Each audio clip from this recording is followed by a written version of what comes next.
Welcome into Main Street Sports Today, presented by Mid-Tennessee Bone and Joint. I'm Chris Yao. He's Maurice Patton, and we are Main Street Sports Today, presented by Mid-Tennessee Bone and Joint.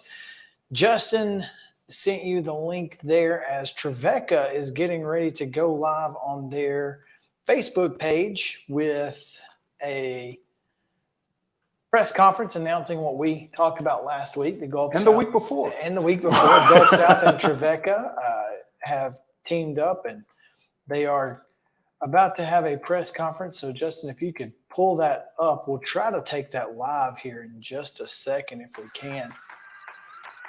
Yeah. Little hype video.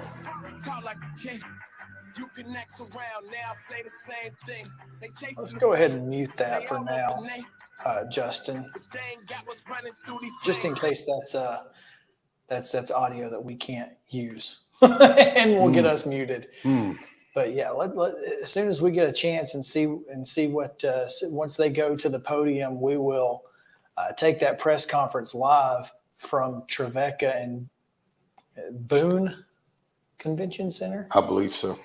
So we'll get to that. That will be our top story today. So we'll tell you our top story is brought to you by Piggly Wiggly and Neely's Mill Shopping Center. All of that is coming your way in just a moment. We'll try to get to the rundown a little bit after that. So yeah, got a lot to get to today. TERESA Walker is going to join us, and we'll also talk with Chip Walters about homecoming, and unfortunately, but also his upcoming trip to Bowling Green in Western Kentucky. He'll make that dreaded 100-mile drive. Hopefully, the drive back won't be so bad. That is the prayer. Yes, that is the hope. So yeah, a lot going on today, and looking forward to it for sure. So we'll get into our rundown afterwards, as it looks like it's live. So let's take you there now. That deserves a round of applause.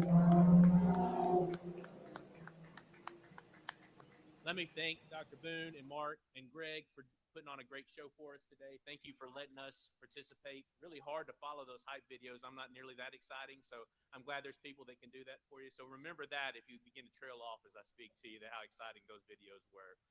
Also awesome to see so many student athletes here. It's a real reminder for us of why we make important announcements, why we spend time making videos like that, why do we engage. Is because the opportunity for them to compete, graduate, and impact, which is a great way for me to segue into telling you a little bit about who the Gulf South Conference is.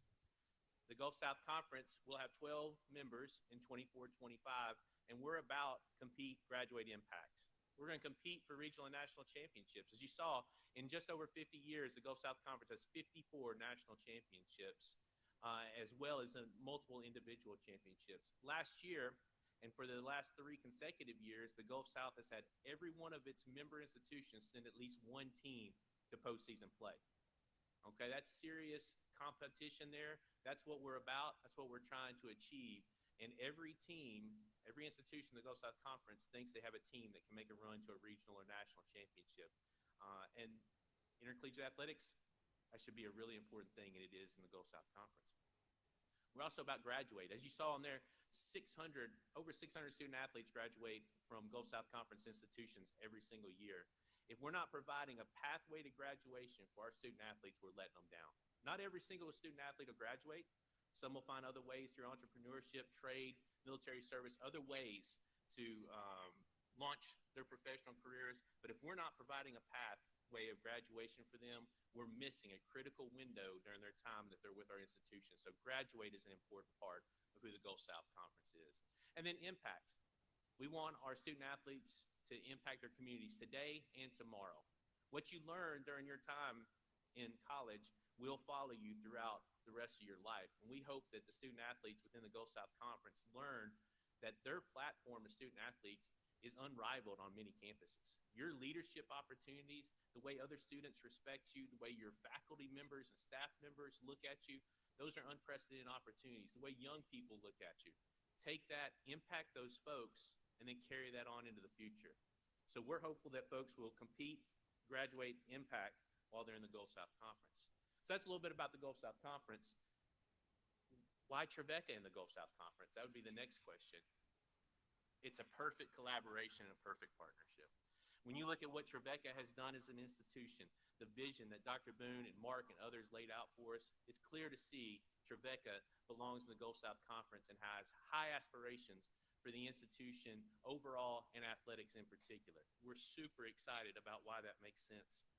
The investment that the institution is making, from the amount of personnel and staff and resources they provide for student athletes to have incredible academic and athletic success, from the investment being put into new student housing, into libraries, into campus athletic facilities, shows a clear vision of who TREVECCA wants to be, and it looks a lot like the Gulf South Conference.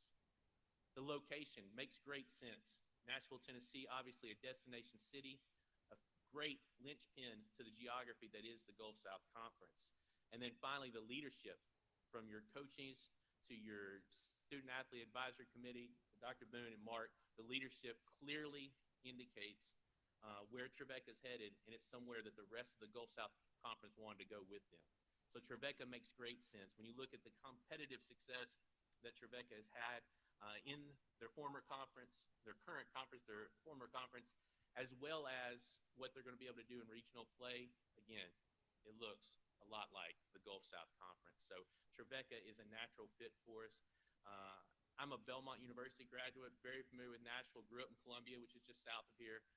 And I know what it was like when Union and TREVECCA played, or Belmont and TREVECCA played, and those other folks. And to be able to re-engage those rivalries, I'm sure is going to be something that's very exciting for the alumni, staff, and fans, as well as the student athletes and coaches of TREVECCA, when we get those rivalries with Christian Brothers, Union, and Lee going again, and an opportunity to play folks like Huntsville and Montevallo and make new rivals in West Florida, Valdosta, and others. So I really just want to tell you how excited we are, and I'm thrilled that I'm able to be up here today to brag on the Gulf South and to brag on the partnership with TREVECCA. So with that, I'm going to invite Dr. Boone up to make further comments.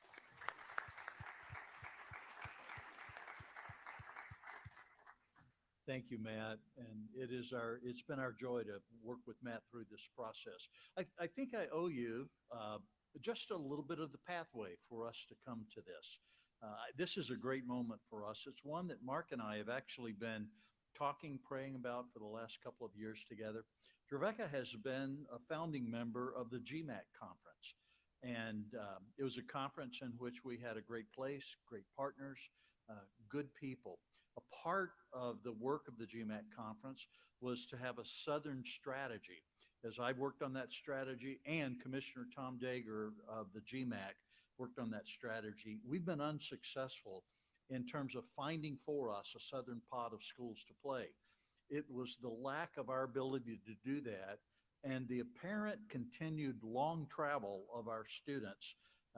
In the entire conference, there's only one school that we could play on a home and back trip. As a result, our athletes have put a lot of miles on their bodies and on the road, which it makes it very difficult to do a 12-hour bus ride and then get ready to compete for a game and then turn around and come back again and do all that. I'm proud of the way that Greg Runyon, our FAR, our coaches, the academic support structure of TREVECCA has come around our athletes to help them succeed over these past years as great members of the GMAC conference, and for TREVECCA being in the athletic All-American top tier year after year after year. It really speaks of this community's investment in our athletes to help them be able to study and do what they would do. As it became apparent that we would never be able to build that Southern tier, we began to look around, and GMAC, the Gulf South Conference, was so gracious to extend to us conversations that we've been in now for the past months, which has led to the invitation application and the acceptance into this wonderful conference. I've had my eye on the Gulf South for a long, long time because the presidents of the Gulf South, many of them are dear friends of mine, and we have very similar type mission. I've appreciated the way that our athletic program has been led here on the campus. The day that I sat down with Mark Elliott when he was interviewing for the job, he said, "What do you want?" And we had a deeply substantial conversation. And out of that came Mark's leadership, that we are Christian, we are about scholars, and we're about athletics and competition. So you're first a Christian, a scholar, and an athlete. The ability of Mark to be able to bring crystal clear leadership around that and have quality at every level.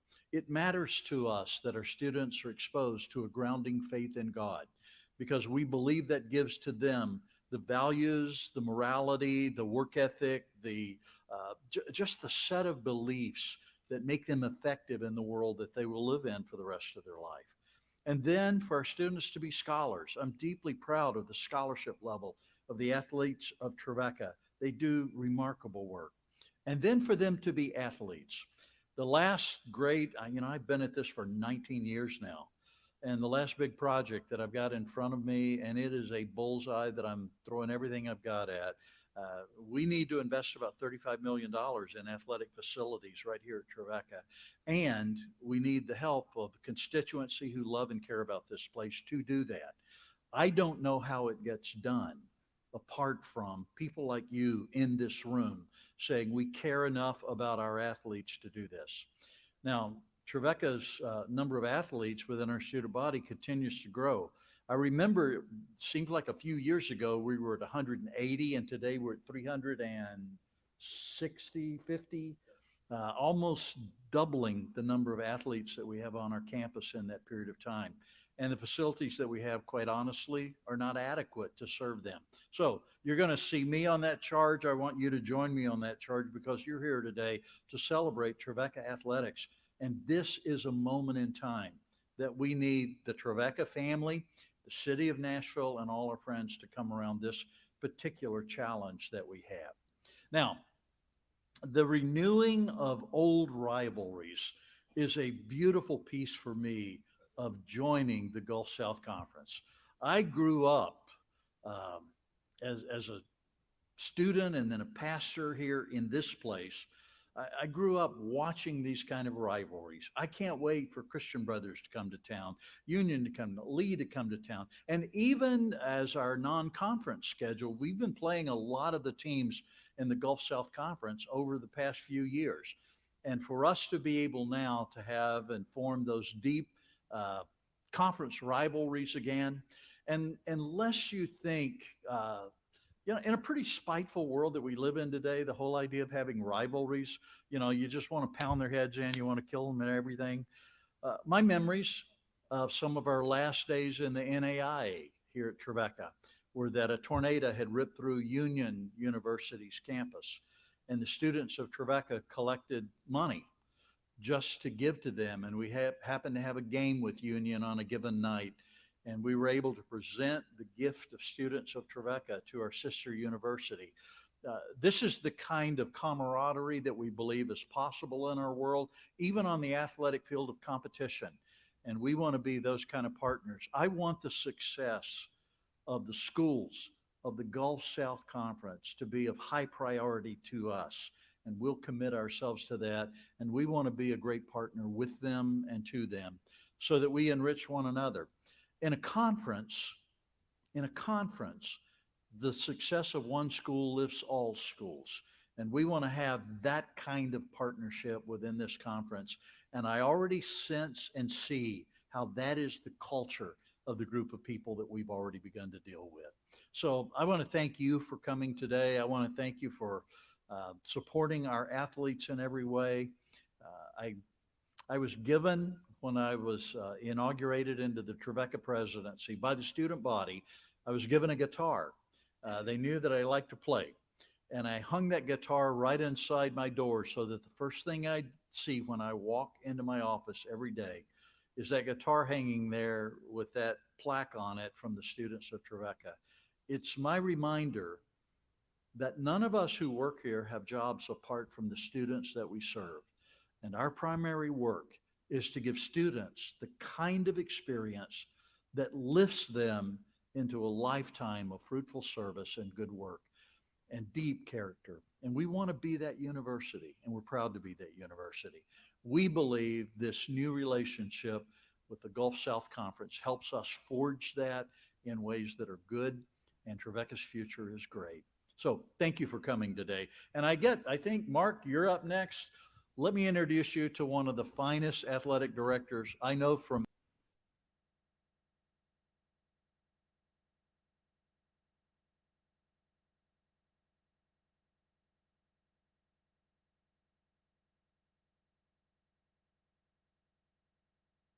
Hey, Chris, I think y'all are muted, sir. Sorry. You're right. My bad. Hey, $35 million they want to put into athletic facilities at TREVECCA. That's a big investment. That's, yeah, it is. I mean, especially for a small, I mean, $35 million in athletics, the way that most people think of athletics is peanuts. But for a school like TREVECCA, that's a massive. It's incredibly significant. Yeah, it really is. And the fact that they're willing to do that, they're willing to make that type of investment into their athletics programs. I mean, this is a school that has been successful. I mean, they were in the World Series just a couple of years ago. I mean, it has been a successful program. Obviously, the women's basketball team made the tournament this past year under first-year coach Karen Booker. So it makes sense for them. And so I'm excited. I think this is going to be great, and looking forward to getting more information about it. And of course, if you want to see the rest of that press conference, it will be available on their Facebook page on demand. So make sure you can go check it out there. But before we get out of here, let's go to yesterday's results and today's schedule on the rundown.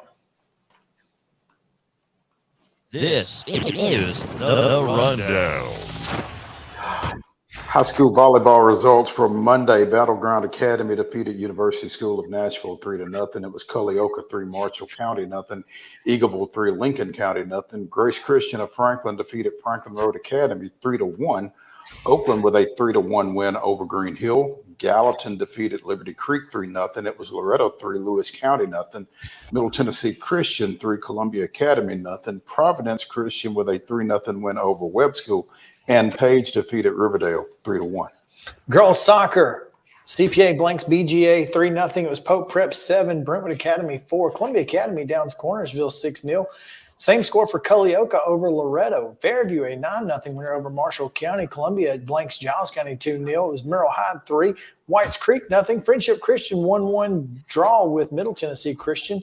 Station Camp blanks Greenbrier 12-0. Sycamore was a 5-0 winner over Clarksville Academy, and Green Hill and Valor Collegiate played to a 0-0 draw. In NFL Monday night action, it was Philadelphia 25, Tampa Bay 11. And Cincinnati edged the Rams 19-16. NHL preseason action, the Predators dropped a doubleheader down in Florida, falling to the Panthers 5-2 and 5-0. Today's high school volleyball schedule: at 4:30, Lawson is at Hillsborough. At 5 o'clock, Santa Fe goes to Culleoka. Glencliff hosts Overton. Loretto is at Hampshire. Lancaster Christian hosts Zion Christian. Laverne takes on visiting Warren County. Stone Memorial goes to Watertown. Battleground Academy is at Middle Tennessee Christian. Eagleville is at Blackman at 6. Also at 6, Stewart County is at Cheatham County. Hendersonville goes to Gallatin. Murfreesboro Central hosts Community. And Mount Pleasant is at Perry County. At 6:30, Columbia Central hosts Franklin County. Lawrence County goes to Lincoln County. Stewart's Creek is at Smyrna. Tullahoma is at Spring Hill. And at 7, Grace Christian of Franklin plays Providence Christian. Looks like that may be a tournament game, and I'm not sure where it is. So. Girls soccer action. Lawson is at Cane Ridge at 4:30. Also at 4:30, St. Cecilia welcomes Harpeth Hall. At 5, it's Clarksville Northeast at Clarksville Academy, and Richland at Cornersville. Glencliff welcomes Lead Academy, and Overton plays host to Antioch. Rockville goes to Murfreesboro Central, and Good Pasture is at Nashville Christian. Riverdale hosting Blackman. Springfield welcomes Ezel Harding. At 5:30, it's Lipscomb Academy at Innsworth, and Whites Creek at home against STEM Academy. At 6 o'clock, Summit goes to Brentwood. Wilson Central is at Cookville. Grace Franklin is at Franklin Road Academy, and Hume Fogg welcomes University School of Nashville. Kenwood plays host to Henry County, and Kirkwood's at home against Montgomery Central. Hickman County is at Lawrence County. Stewart's Creek is at Lebanon. Station Camp goes to Macon County. Marshall County is at MTCS. Portland welcomes East Robertson. Ravenwood's at home against Franklin. DeKalb County is at Watertown. Columbia Central hosting Spring Hill. Fairview will be at Franklin County, and Zion Christian hosts Webb School. Also at 7 o'clock, Hillsborough is at Beach. West Creek goes to Clarksville Northwest. Dixon County hosts Cheatham County. Sycamore is at Harpeth. Mount Juliet goes to Hendersonville. Independence hosts Nolansville. Laverne hosts Smyrna.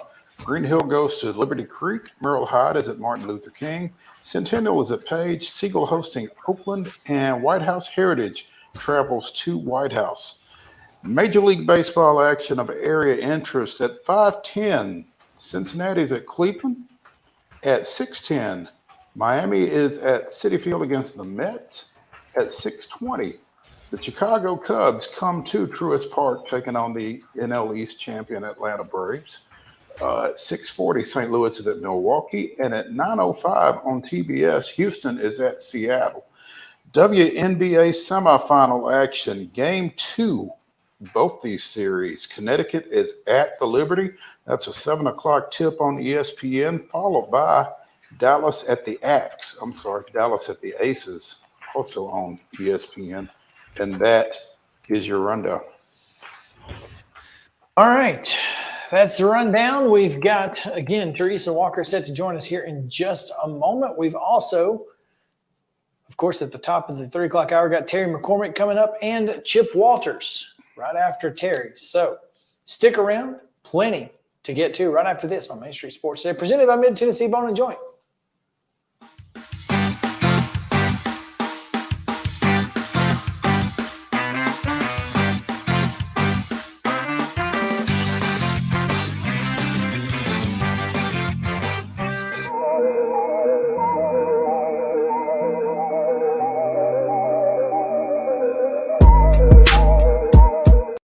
Mid-Tennessee Bone and Joint treats your orthopedic injuries and existing conditions. Our trained physicians will get you back in the game faster. Contact us at 931-381-2663 or www.mtbj.net.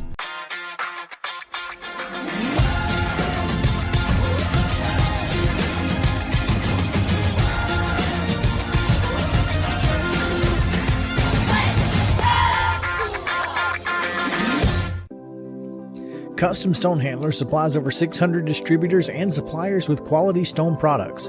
Along with River Stone, we produce and distribute over 100 building, landscape, and other bulk products. Our goal is to provide quality products, service, and partnerships to ensure our customers' success. We firmly believe that the measure of any person or company is how they treat other people and customers. Give them a call at 931-490-4990 or visit CustomStonehandlers.com. Mockingbird Title and Escrow is an attorney-owned and operated full-service title company in Middle Tennessee. We get your deals closed without worry and fuss. We're a family business that offers the highest level of expertise in our industry when it comes to closing and funding your real estate transactions.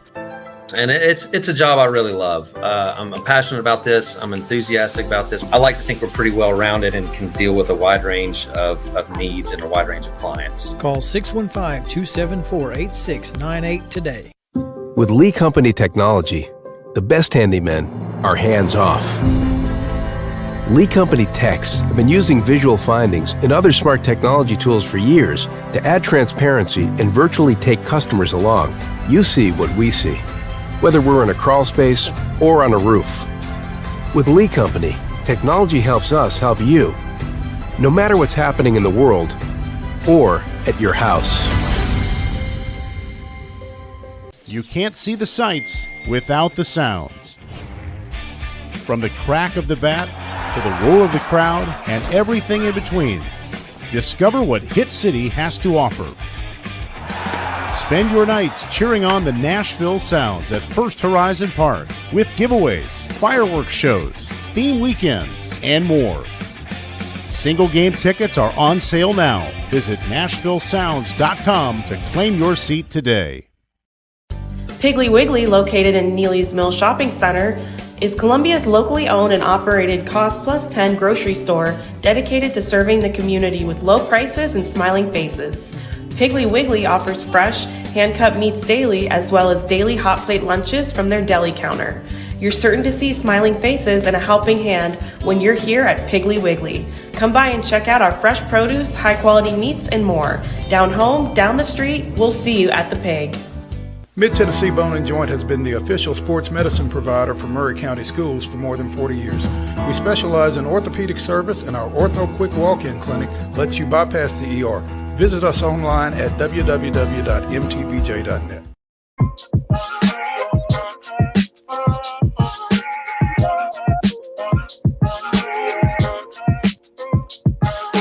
Welcome back in. It's Main Street Sports today, presented by Mid-Tennessee Bone and Joint. Chris Yao alongside Maurice Patton, and it is Top 5 Tuesday. Looking forward to Top 5 most memorable beatdowns in sports You probably history. could have found a better way to put that. That was just yeah, off the top of my head. I but, think it was, but it's exactly what I mean. Blowouts. I mean, in light of what Miami did to Sean Payton and the Denver Broncos over the weekend, who apparently, I don't know if you've seen this meme, but apparently at some point, I guess Sean Payton was doing some NFL analyst work last year for somebody, maybe, I don't know. But allegedly, he made the comment that Tua Tagovailoa would be benched last year. Oops. And he took that personally. Apparently.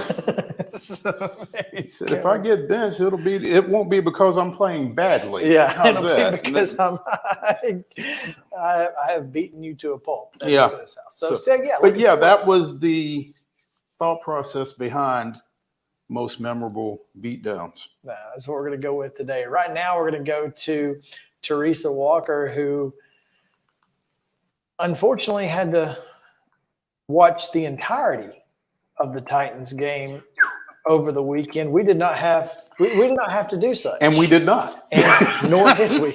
So, TERESA, our condolences. Well, thank you. It did have shades of the Ken Wisenhunt era. There's nothing good about that.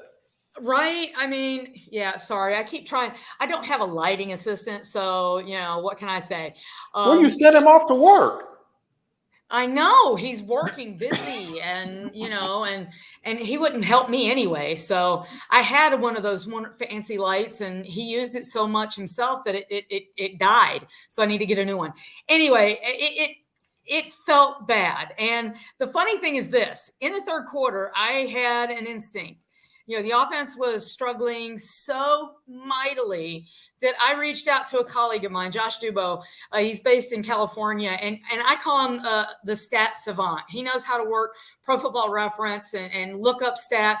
He's a great follow on Twitter if you just love details and if you love to see. Raider fans believe that he absolutely hates their team because he points out, everything about them, and right now there's a lot of bad stuff, and but he is the stat savant, and I said, what's the worst offensive totals for the Titans since they moved to Tennessee in '97 and then all time? So I just had a feeling I was going to need that stat, and I shared with my colleague that was covering the game up in Cleveland, Tom Withers. And it was just so funny because he's like, they're at 93 yards now. It'll be fine because the previous low was 98 in 2006 against the Jaguars. And it wasn't. I just had a feeling. And I mean, let's be honest. Based on that, after the Sean Murphy bunting strip and recovery, and they go backwards on each play and had to settle for a field goal, it's like kind of set a tone for the day. And sure enough, they finished with not just the worst offensive totals. Now, they've been shut out. They got the field goal thanks to Nick Folk, a trade that's looking better by the day, by the way. I think the Patriots would take him back in a heartbeat right now and maybe give you a 6 for him. The fact of the matter is, this was the worst performance since they were the Houston Oilers 49 years ago.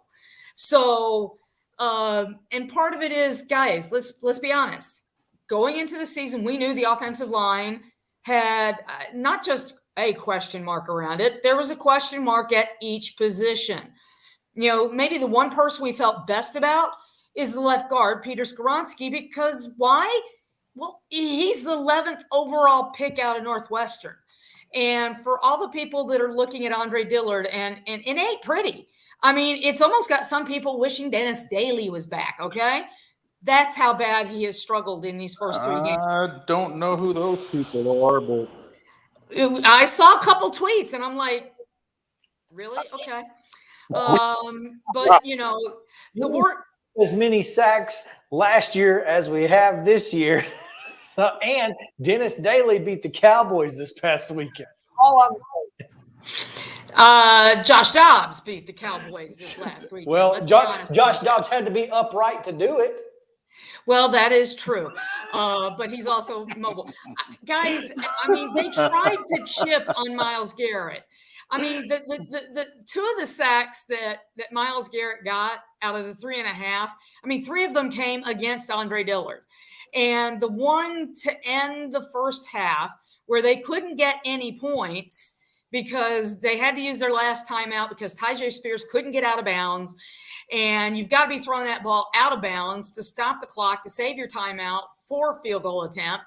And it was still a tight game at that point. You needed points out of that possession. And then, Andre Dillard was hanging all over Myles Garrett to end the first half, and he still managed, while carrying the weight of Andre Dillard, to take down Ryan Tannehill. So when Mike Vrabel was asked yesterday, do you anticipate any changes on the offensive line? I saw some stories and headlines, or at least tweets that said, no plans yet. No, he said he was going to see who's available today. To me, that's saying, let's see how healthy Peter Skoronski is. Maybe there's somebody on the ready list, as they call it, or, and people, Taylor Lewan is not walking through that door. My God, have you not seen the pictures of him? The poor man has lost so much weight. He is the typical NFL offensive lineman when they quit playing. All that extra weight that they need to carry to play in this league, they lose it. He is a lean, mean fight machine. He could be a tight end right now, not a left tackle in the NFL, aside from the fact that he is suing a doctor, Dr. James Andrews, in his clinic over botching his knee surgery. So, new offensive coordinator, new offensive line. Aaron Brewer is the only guy returning from last year, and he moved from left guard to center. It's just and in these 3 games, there's only been one game that they've won that Derrick Henry touched the ball and ran the ball over 20 times, and they won that game. So, but on the other hand, we all saw it Sunday. Derrick Henry was being tackled right after getting the handoff.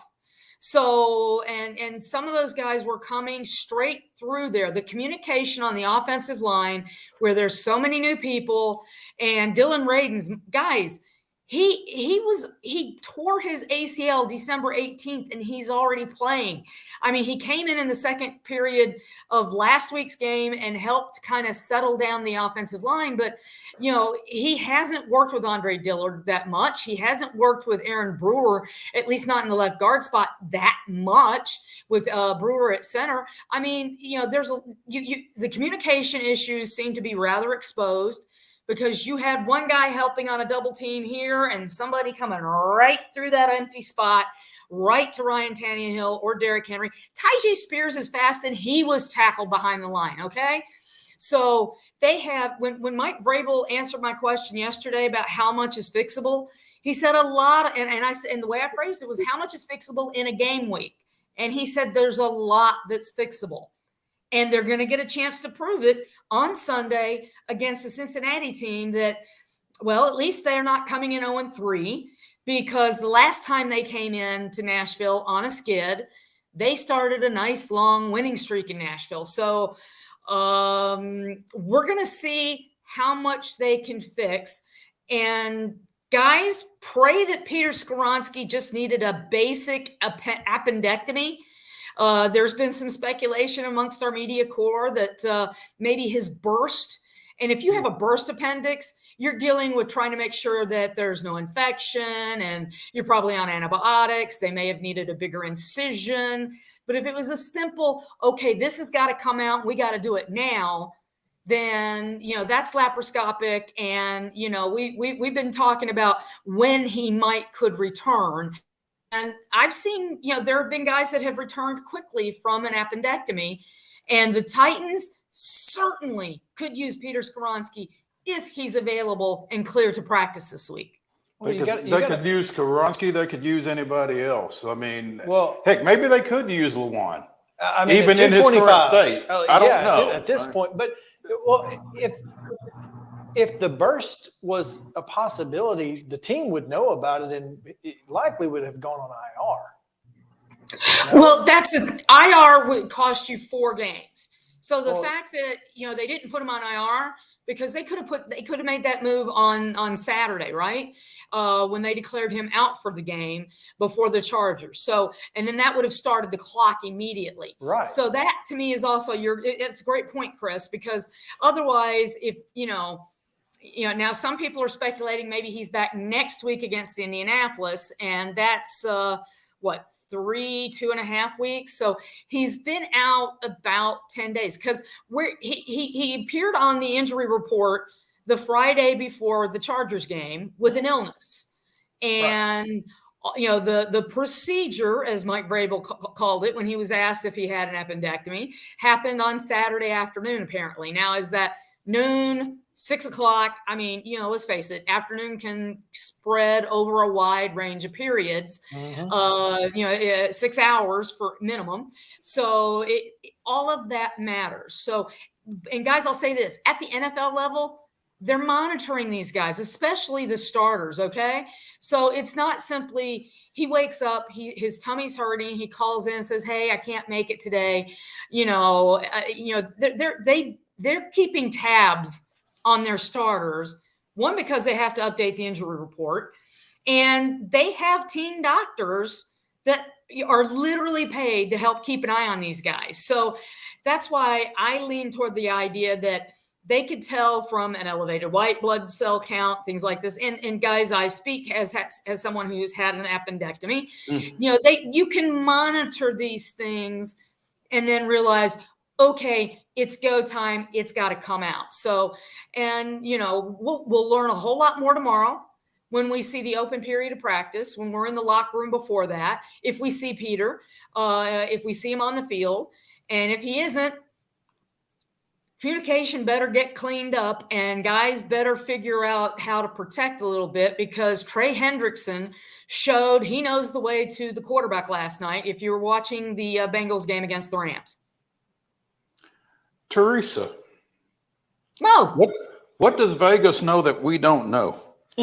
Because the Titans were a 1.5 favorite yesterday. I don't know if that line has moved following last night's outcome or not, but what I saw is it has moved, and it's moved in the Bengals' favor. I think I saw a tweet this morning that maybe it has the reason they saw Joe Burrow take the field with a calf injury and play the way he needed to play with a sore calf and get a win.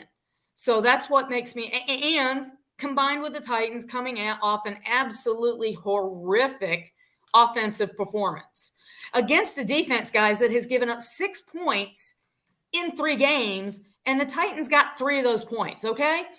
Now the problem is the Titans offense, to say it's anemic, they've scored 3 touchdowns, and they all came against the Chargers. Okay.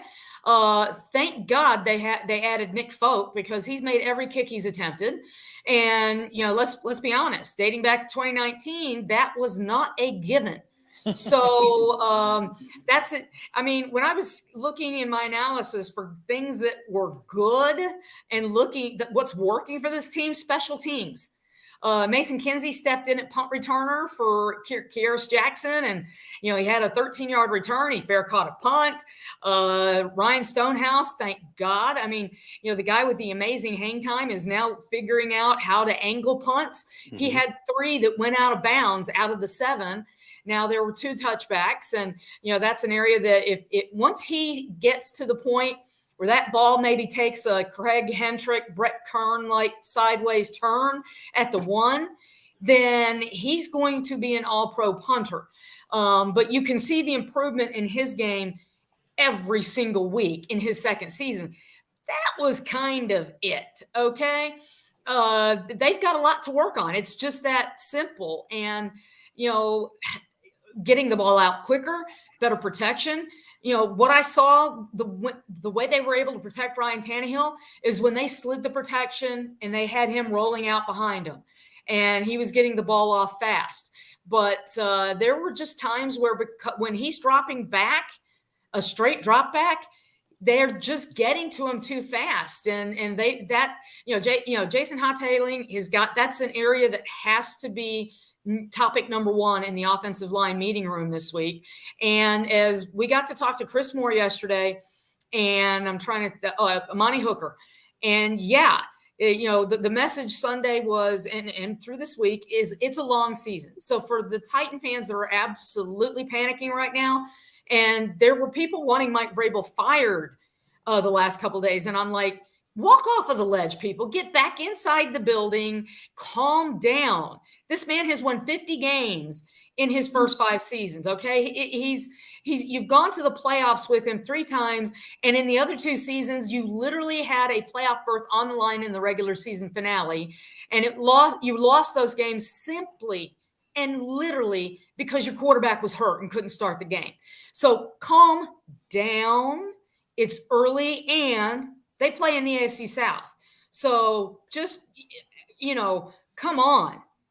Be, RELAX, to paraphrase a quarterback in New York that's on IR. Yeah. Teresa Walker of the Associated Press joining us here on Main Street Sports Today, presented by Mid-Tennessee Bone and Joint. There, to your point, the last point that you were making, there are a lot of places and a lot of people that I would look to replace before I look to replace Mike Vrabel. And it kind of goes back to the Bill Parcells comment years ago about, cooking the dinner, but not being able to shop for the food. There's only so much you can do with what you've got on hand in a lot of places. And you and I kind of emailed or texted or something about this. The issues with this roster are not issues that could be addressed in one off season. So, I mean, I don't even know that you can judge Rand Carthon on what's on the field right now. I completely agree. And that's the thing. Think about how many people that they had to cut to clear salary cap space, okay? Taylor Lewan, Ben Jones, Nate Javis was allowed to leave as a free agent, and he's with the Chicago Bears. How's that working out for the Bears right now, okay? The Titans are tied with the Bears in having allowed 13 sacks. And going into last night's games, I think Washington was maybe the only team that had allowed more sacks in the NFL. So, and so there was a lot of dead weight, injured guys. I mean, have we forgotten this is the franchise that led the league in each of the last 2 seasons in players used because of injuries? There are 24 new players on this roster, 6 of them through the draft. Now, he was able to bring in Azeez Al-Shaair with him from San Francisco, Daniel Brunskill as free agents, and those huge additions. I mean, Daniel Brunskill is absolutely a pro and a huge help on that right side of the line. But do you know who's starting at right tackle beside him? not Nicholas Petit-Frere, the guy who was a second-round pick out of Ohio State last year, because he is sitting out a 6-game suspension for gambling. Now, he is back in the building, okay? So this is one thing that could help him when he is available. The first time that he could be available to rejoin this line and get back on the field, October 29th against the Falcons. Okay. He is able to attend meetings. He's able to work out in the building. He cannot practice. He cannot attend games, but at least that will ease the reentry period, if so to say. So, but Chris Hubbard is a guy that they signed after training camp started. So, and he's a guy that they are leaning on at right tackle. And Andre Dillard, that 3-year deal, calm down, people. There is an out after the second season. And with the cap space they've got available next year, and right now it's third most in the NFL, that might be somebody that gets cut if he doesn't show improvement sooner rather than later, because you know, as we often talked about last year with Dennis Daly, that you could put a traffic cone out there. Andre Dillard is in that area as we speak, unless he shows some improvement. And guys, this is a man who was the first-round pick in 2019 by the Philadelphia Eagles. So the Titans aren't the only team that saw something and see the tools there to be an NFL left tackle. Well, whatever they're seeing, I would like to begin seeing it soon. That's all I'm asking. Just show me some signs. I need to see some signs, because as ace of base, right? Signs, I don't see any signs. There are no signs. Teresa, thank you for taking time with us today. We hope that you have had a wonderful start to your week, and the back half is just as good. Knock on wood. Let's put it this way. There's a lot of games in the state of Tennessee this week, so I've got to get back to the wood pile and keep chopping. Keep chopping wood, T. We'll catch up with you. I'll get some better lighting for next time. It's perfect. We're going to hold you to that. See ya. All right, let's take a break. Baseball. We got the Braves and the Cubs this week, but some big news, or potentially big news, in Major League Baseball came out yesterday. We'll talk about Mike Trout as well. So stick around. Main Street Sports Today, presented by Mid-Tennessee Bone & Joint, is back after this.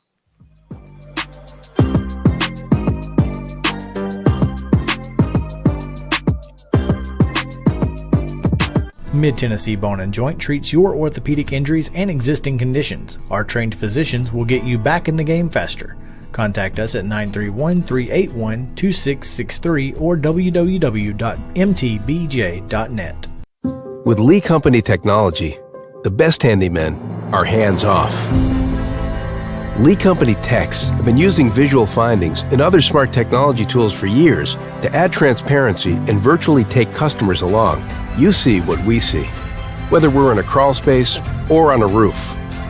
With Lee Company, technology helps us help you, no matter what's happening in the world or at your house.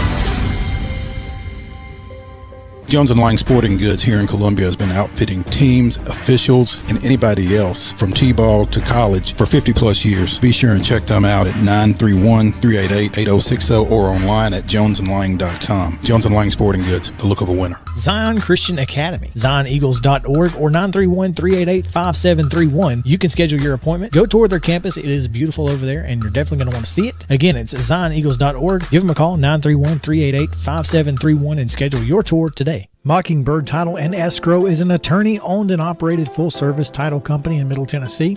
We get your deals closed without worry and fuss. We're a family business that offers the highest level of expertise in our industry when it comes to closing and funding your real estate transactions. And it's a job I really love. I'm passionate about this. I'm enthusiastic about this. I like to think we're pretty well-rounded and can deal with a wide range of needs and a wide range of clients. Call 615-274-8698 today. Mid-Tennessee Bone & Joint has been the official sports medicine provider for Murray County Schools for more than 40 years. We specialize in orthopedic service, and our Ortho Quick Walk-In Clinic lets you bypass the ER. Visit us online at www.mtbj.net.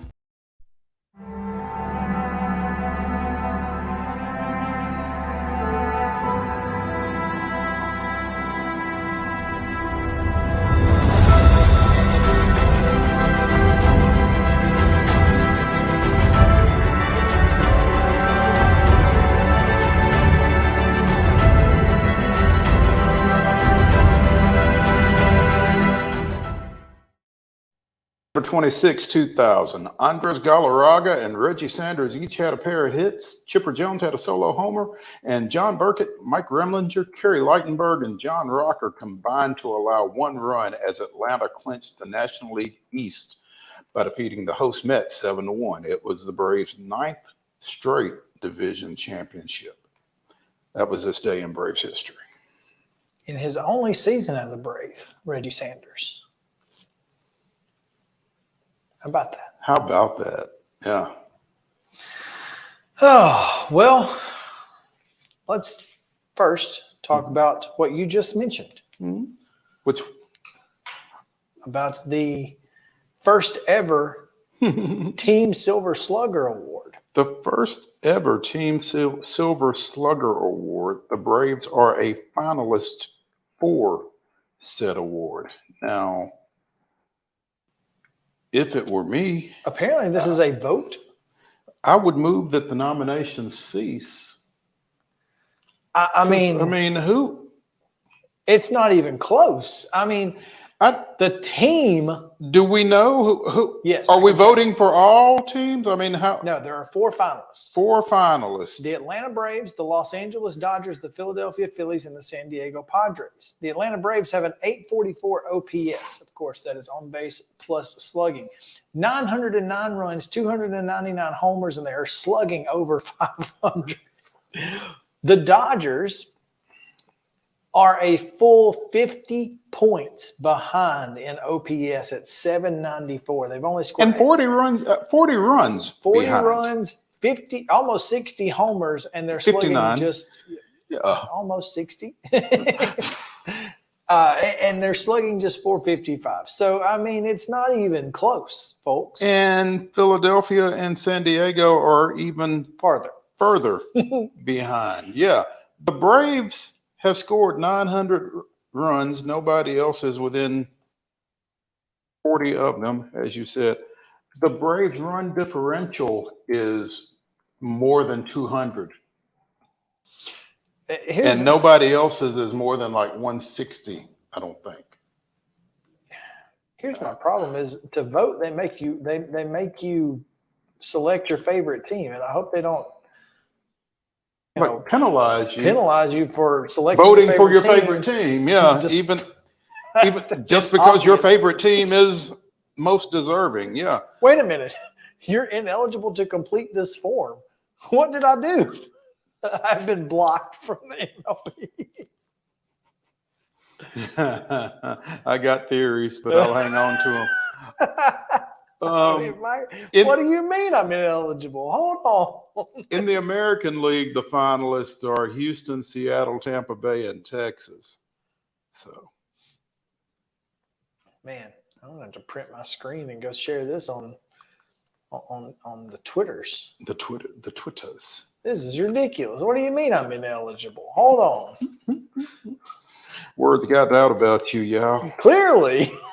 Yeah. Sorry, your favorite team is the Braves. You pick the Braves, you can't vote. Yeah, that's it. Oh man. Well, yeah, I mean, this is apparently a fan voted award. One, clearly the Braves have great fan voting. Just look at the All-Star starting. Well, I don't know though, man, because baseball is just a deal. That's what I've heard. Yeah, I don't see this. I don't see this going well for anyone else. At least the other side. Someone said no Orioles on this list. No respect. Well, I mean they aren't. Clearly, these Orioles finalists aren't bludgeoning people. Yeah, clearly these finalists are obviously like the top offenses in OPS and runs, etc. Like it's not like the Orioles are just being well. It's not like they're being disrespected. They just don't have the statistics to warrant being in there. I mean, it's okay to win with pitching. It has happened. All right. So anyway, Braves and Cubs tonight. Dansby Swanson's return. What do you think happens? Who are the Cubs starting? Do we know? Who cares? Well, I mean, Justin Steele versus anybody else, I think, makes a little bit of a difference. But well, I mean, what happens when Dansby comes up to bat is my question. I think he gets polite applause for his first at bat, and then we move on. Yeah, that's what he deserves. And he's an ex-Brave. He's an Atlanta area native. He deserves that for his first at bat.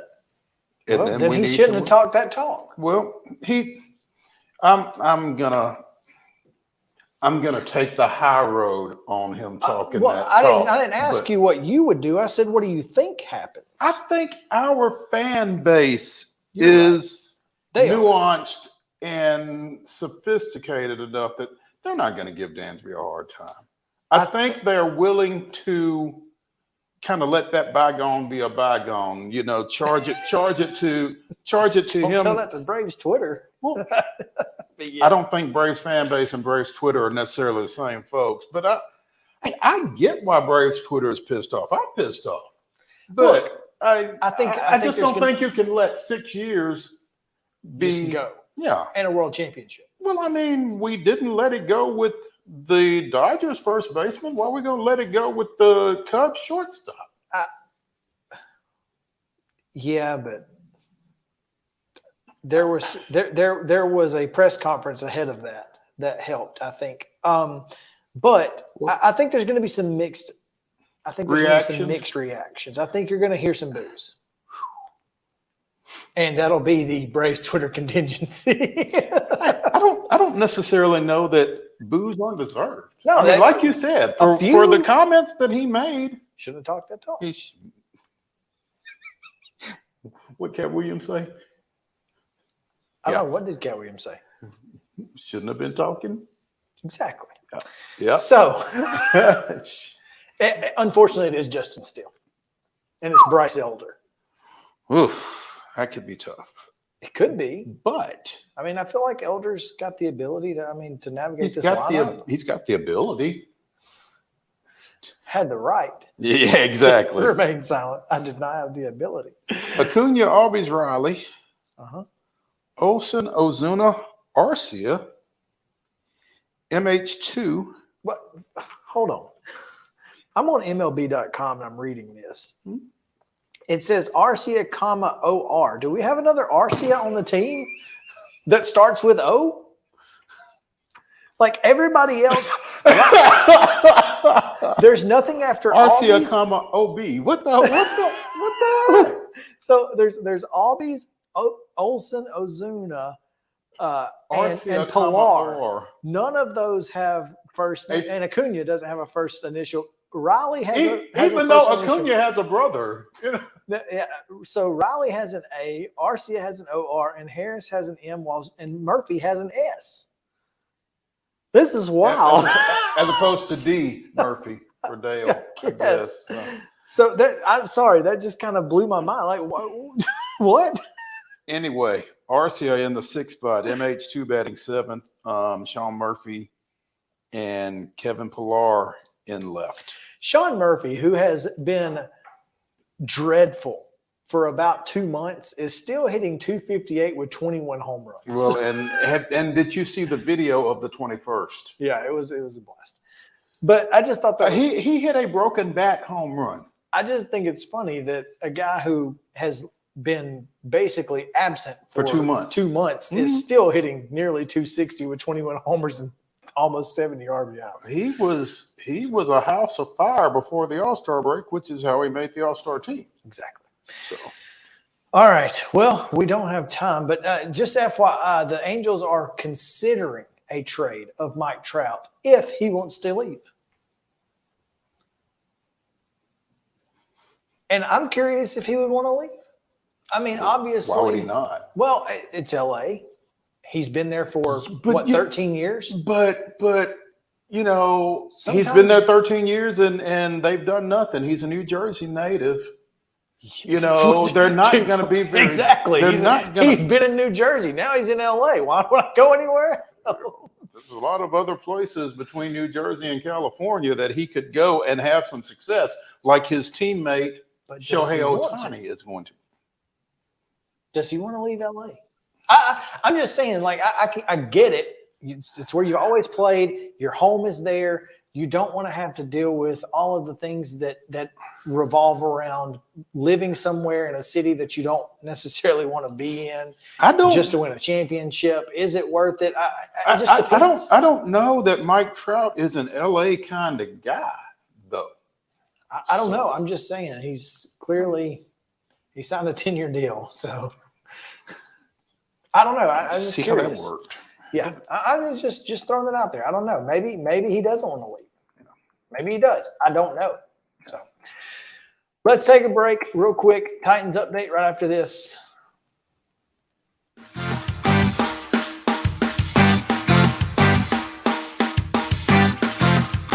He shoots and he scores!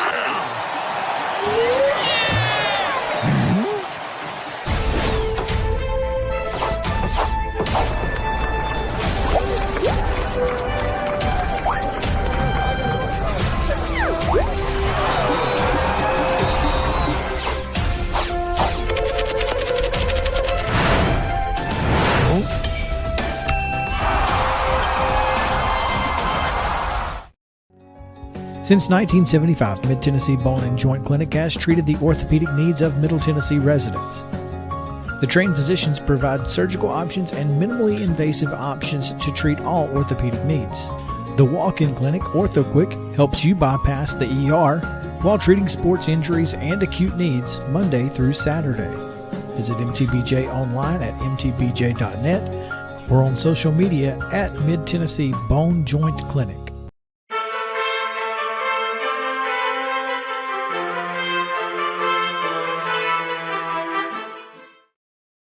It is time now for there it is, the Titan Insider, Titans update.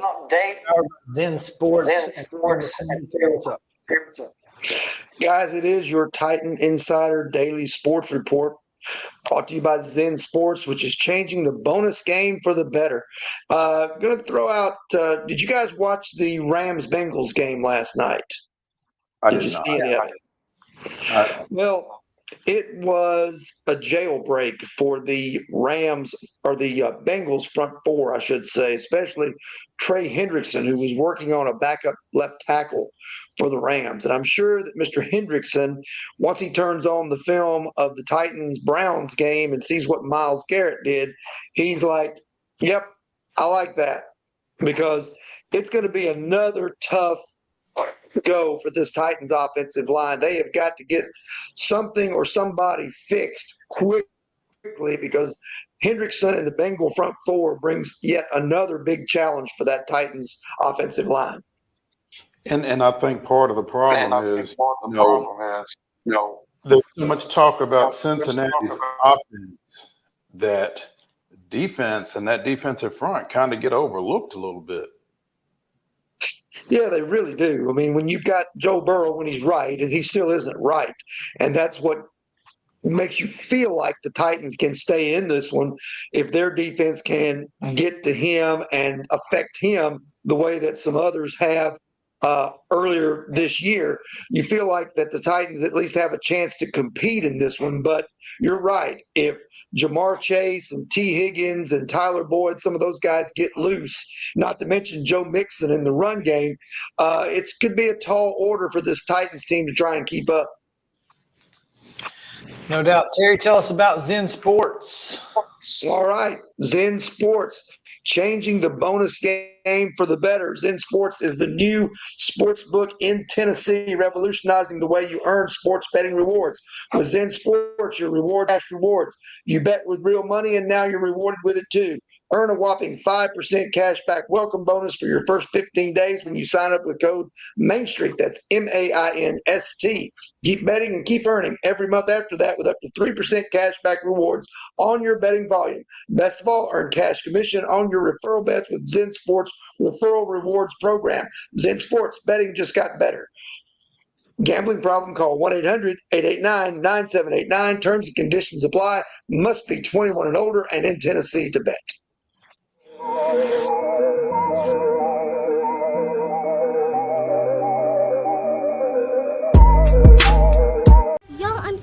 right now. They have a dragon here. I saw it. But no, they don't. There's no such thing as dragons. I swear, I saw it. It had huge claws. Get out of here. It had eyes as big as the moon. Come on, I'll show you. Wait up.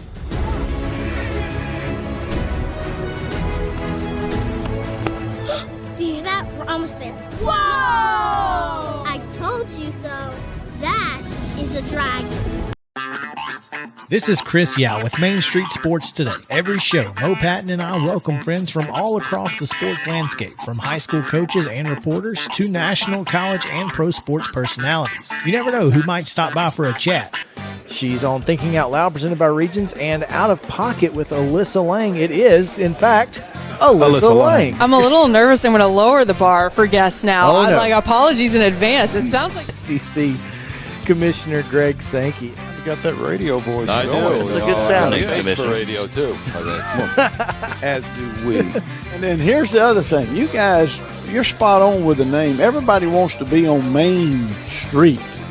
Everybody wants to be on Main Street. So, and we reach every main street in Middle Tennessee, Coach. Yeah, that's it. So Perfect. when you are on Main Street and you are moving, you gotta love it. Like you're moving. I was impressed. I'm glad someone.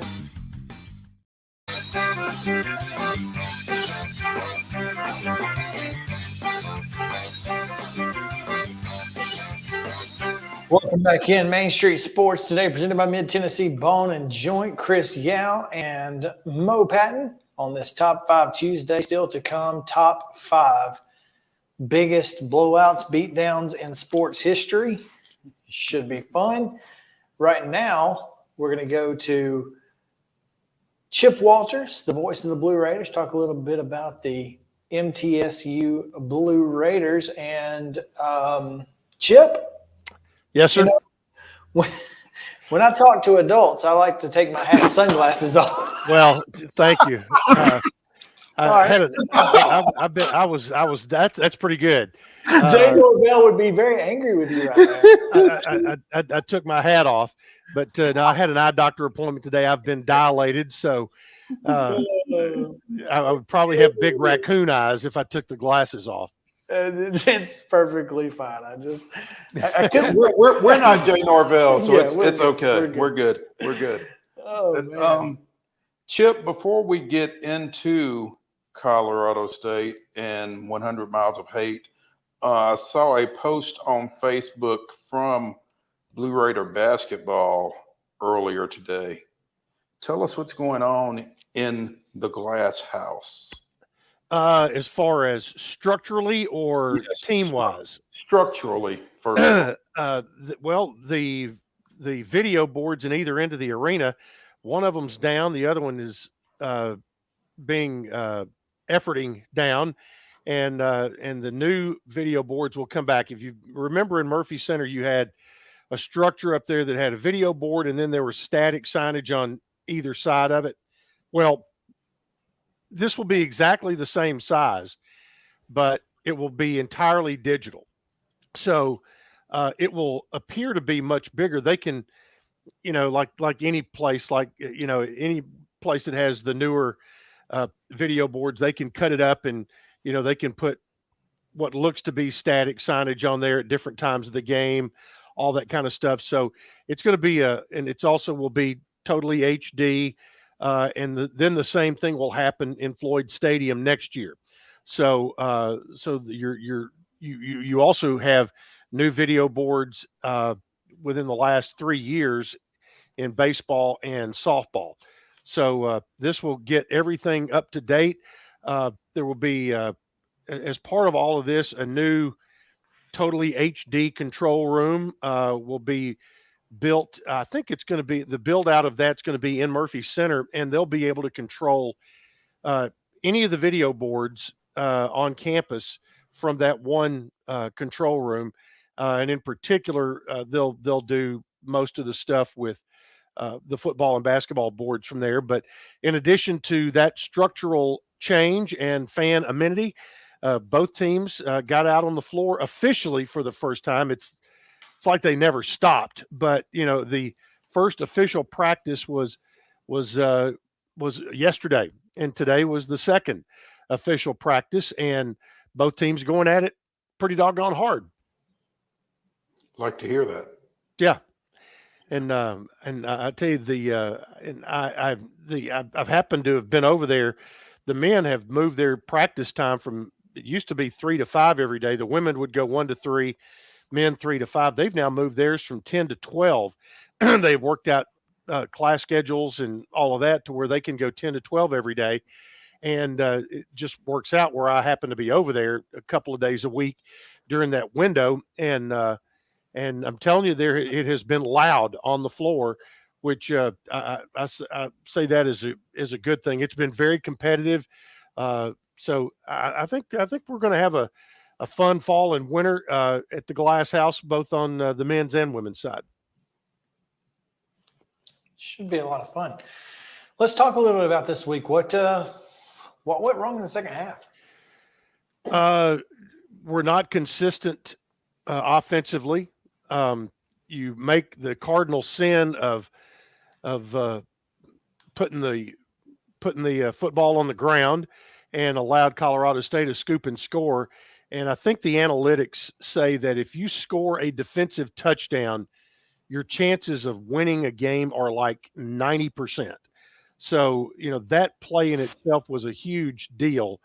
I mean, you did have the situation in the first half where you had the fake field goal that really there were 2 opportunities to tackle to stop that play. And I'm telling you, Middle was like that close on both of them, barely missed them on both opportunities there. I talked to Scott Schaefer today.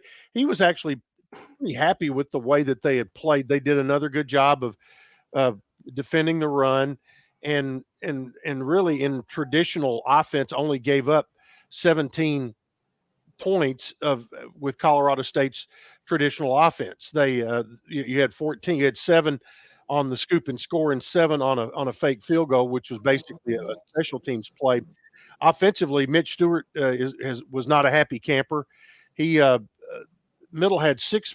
Well, we talked about it last week. Middle had 12 penalties in the game against Murray State, and talked about needing to clean that up. Well, at halftime they had 6, so they were well on their way, but did not commit another penalty in the entire second half. But the ones in the first half were drive killers. Again, you had 2 holding calls that on third downs that just put you in horrible spots. And but they kind of cut down on the number of receivers they used, which that was not necessarily that was planned. And they did get Frank Pizant back, which he and Flip Cradle and Jacale Middlebrook was a nice 1-2-3 punch in the run game, and for the second week in a row, 150 plus in rushing. So I think that's something that can travel this week going to Western Kentucky, because that was part of the recipe that Troy had last week. Is they played keep away, and Western's offense was only on the field 20 minutes, while Troy's offense had the football for nearly 40 minutes. You said Pizant is back, Chip. What was his situation that kept him from being there previous? I'm not sure. He was banged up, probably the traditional either upper or lower body injury. I'm not sure which one it was, but I'm sure it was one of the 2. But he had missed the Murray State game and but was back. I'm kind of think it may be in upper, maybe a shoulder or something. But I think he got back out. I think a little quicker than they expected, and was productive. But Flip Cradle has been a really nice addition. The Northern Illinois transfer, not only in the run game but in the pass game as well. It is time to take the trip 100 miles from Murfreesboro to Bowling Green on Thursday. Yes. Sorry. This is the beginning as of the Conference USA play starts their midweek games. And so what's it been like since Saturday? What's your life been like? Hectic. And, other than getting your eyes dilated. Yeah, other than getting my eyes dilated not today. making it easier. no, I'm trying. I'm like, I've got game notes here. I'm trying to read them, but there's what it has done. I mean, heck, last night we had a coaches show, and earlier today I was back over there talking to coordinators, which I normally do on Thursday. So I was in the coordinators' offices today. They were on their conference calls with CBS at about the same time. So it is, and it has speeded everything up in the sense that we'll fortunately we don't have to fly or anything tomorrow. So our crew will just go up Thursday afternoon, drive up and make it just a day trip out of it and come back. Football, the team will stay up there tomorrow night. They'll leave late in the afternoon and get up there and have Thursday to do some walkthroughs in the parking lot and things like that. And then, as this goes through the following week, it's also a 6-day week. This is a 5-day prep. Next week is a 6-day prep because we play on Wednesday. And that means that my normal Thursday will come on Monday. And then the following week after that's another 6-day week because we play on Tuesday, meaning that my Thursday will happen on Sunday. And on those back-to-back Tuesday games, we're actually going to record Coach Stockstill's radio shows on the previous Friday and still air them on Monday night at the normal time. But yeah, we've had to make some adjustments to preparation schedules and what all we're trying to do. But, this week you've got Conference USA games on Thursday and Friday. Next week, Wednesday and Thursday. The following 2 weeks, or the following 3 weeks actually, all on Tuesday and Wednesday. So this is a 5-week deal going up. Middle will play in the first 4 of these weeks, and then we'll have that 5th week off, and then not play again until November the 4th. I guess, Chip, the good thing, for you individually anyway, is, again, it's Western, and then it's home against Jacksonville State and Louisiana Tech before you have to travel to Liberty, right, which I would assume would be on a Monday night at that point for the Tuesday game against Liberty. So that's correct. We have the only long trip we have. It is a 7-day prep for that one, which is good. But Coach Stockstill he has read chapter and verse that starting this past Saturday with the homecoming game, that Middle plays 5 games in 25 days, and so the big concern for he and every coach in the league is, let's say, fortunately Middle I don't think got anybody hurt in a major way on Saturday, but had you done that and somebody needed 6 days to get back, well, they'd miss a game. Or let's say you get somebody hurt in practice today, well, they're liable to miss 2 games in a span of 7 days. So that in recovery, I mean, certain things like the ice tub, those kind of things after practice are not optional this week. They are mandatory because they want to be able to do everything they can to help speed up just the general recovery period following a football game.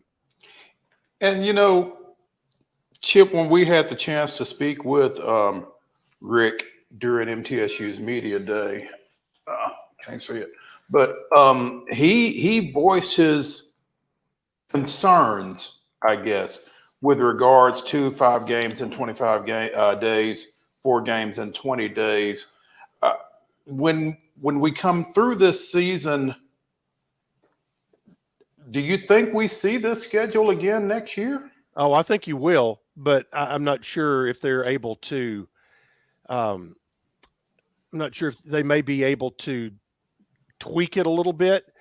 I don't know. Would this have been a good week for everybody to have off, and then go into a 4-week midweek schedule where you would never have a 5-day prep. I don't know. I mean, I think they'll take a look at it, but I think this is here for the foreseeable future because this was all part of the new television package to get the more exposure. And for instance, like this week, there are 3 games, and those 3 games are on CBS, ESPNU, and CBS.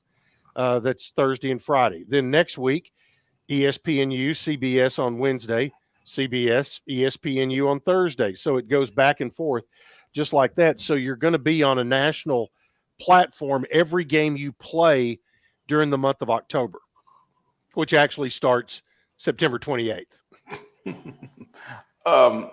I'm sure Rick isn't the only coach that has voiced these concerns about the compressed schedule. I'm sure that's the case. I think, I mean, it's a, it's a catch-22 in that it is some of the best overall exposure for Conference USA football in a concentrated period of time that we've had in 10 years, maybe something like that. So there's that. And then you have to balance that with the prep and all of that. So, I don't know. It's like, for instance, after this week, Western Kentucky will play, I think, a normal 7-day recovery for each of their next 3 games. So, it was kind of interesting. I was talking to Randy Lee, their radio voice for our coaches show, and it was they played on the road at Troy Saturday afternoon, but they flew home and they were back in Bowling Green by the time we were at halftime of our game in Murfreesboro. So, coaches always like to talk about, well, they got 5 hours more rest than we do, and it's always woe is me. But I think there's some absolute validity and concern when you have, in Middle's case, 3 straight weeks of less than 7 days prep. Well, the positive this week is that Jacksonville State has the exact same schedule you guys do. So yeah, exactly. Yeah, they no play advantages there. Yeah, Thank God. They're on the road, but I mean they're on the road at Sam Houston, so they'll actually get home a little later, and then Rich Rod and company will roll in next Wednesday night. Which, by the way, while I'm thinking about that, the next 2 home games are those midweek games, and if you go to GoBlueRaiders.com, there is a buy one get one free link to where you can get 2, and we're not talking end zone seats, we're talking sideline reserved, which are normally $24 each. You get 2 for $24 for each of these midweek games, and because obviously you want to put on the best show possible when you are on the platforms that we're going to be on. And also we've had really good crowds the last 2 home games. The homecoming crowd was terrific, and great atmosphere. Just hated we couldn't find a way to get a win there at the end of the football game. Middle's at the 32-yard line with a 4th down play, ready to throw in the end zone, and the ball gets knocked out of Nick's hands, and the game was over. Yes, you were going to have to score a touchdown and a 2-point conversion, but you had that opportunity after had putting together another scoring drive right before that. It was a very entertaining, well-played game for the most part.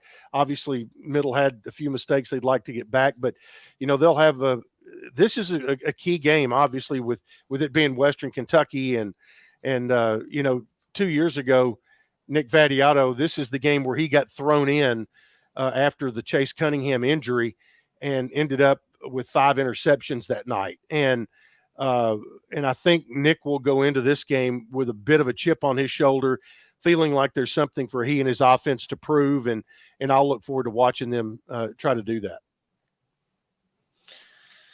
Should be fun. Should be an exciting game on Thursday. We'll certainly be watching and talking about it on Friday for sure. So looking forward to it. Looking forward to seeing you next week, Chip. So without my sunglasses without your sunglasses on, hopefully your eyes will be in perfect condition by then. And Chip, will you be? Hope he's able to see the field Thursday. You know, with the Wednesday game next week, will you be okay to come on with us next? I should Tuesday? be. Yes, I should be able to. I'll be at the stadium already. Stop by Wednesday. All the way. Yeah, do that anyway. We'll be over there as part of the Main Street Sports Today Roadshow. Field stop. That'd be awesome. Awesome. Yeah.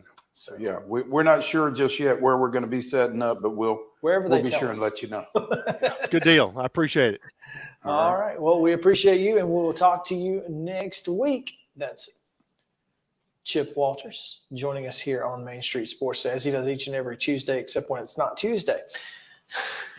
Let's take a break. When we come back, more college football. AP poll is out. We'll talk about that. There are some interesting spots in there, and I've got questions. So we'll answer those right after this on Main Street Sports Today.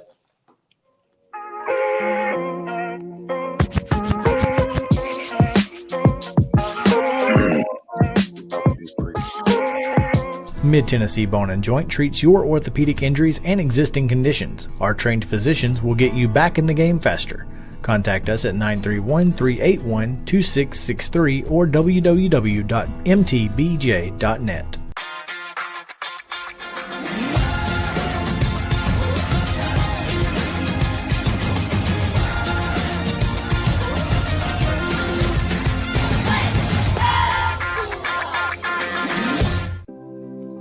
Custom Stone Handler supplies over 600 distributors and suppliers with quality stone products. Along with River Stone, we produce and distribute over 100 building, landscape, and other bulk products. Our goal is to provide quality products, service, and partnerships to ensure our customers' success.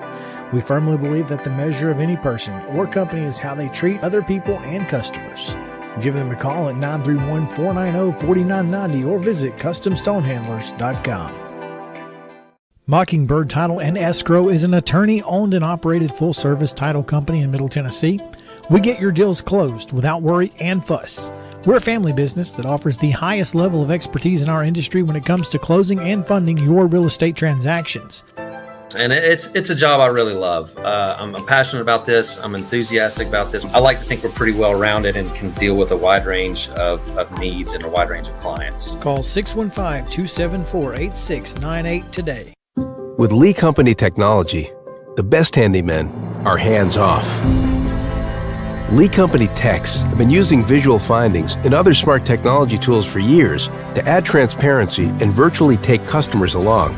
You see what we see, whether we're in a crawl space or on a roof. With Lee Company, technology helps us help you, no matter what's happening in the world or at your house. Piggly Wiggly, located in Neely's Mill Shopping Center, is Columbia's locally owned and operated Cost Plus 10 grocery store dedicated to serving the community with low prices and smiling faces. Piggly Wiggly offers fresh, hand-cut meats daily, as well as daily hot plate lunches from their deli counter. You're certain to see smiling faces and a helping hand when you're here at Piggly Wiggly. Come by and check out our fresh produce, high-quality meats, and more. Down home, down the street, we'll see you at the Pig. Mid-Tennessee Bone and Joint has been the official sports medicine provider for Maury County Schools for more than 40 years. We specialize in orthopedic service, and our Ortho Quick Walk-In Clinic lets you bypass the ER. Visit us online at www.mtbj.net.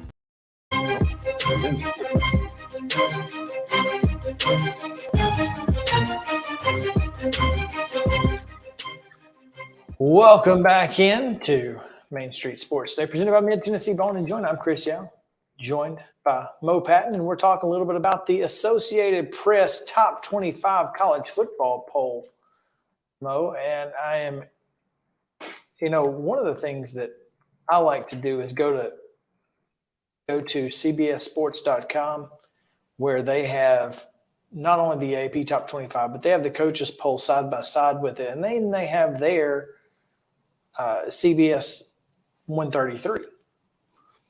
And so, as CBS Sports is pretty handy. Yeah, it really is. It's a fantastic website, and I love checking it out. But I'm curious here because The AP top 25, we'll just give you the top 10 real quick. Georgia, Michigan, Texas, Ohio State, Florida State, Penn State, Washington, USC, Oregon, and Utah. Now, I gave you the top 10 because I have a question. What has Utah done that has them ranked 7 spots higher than Duke?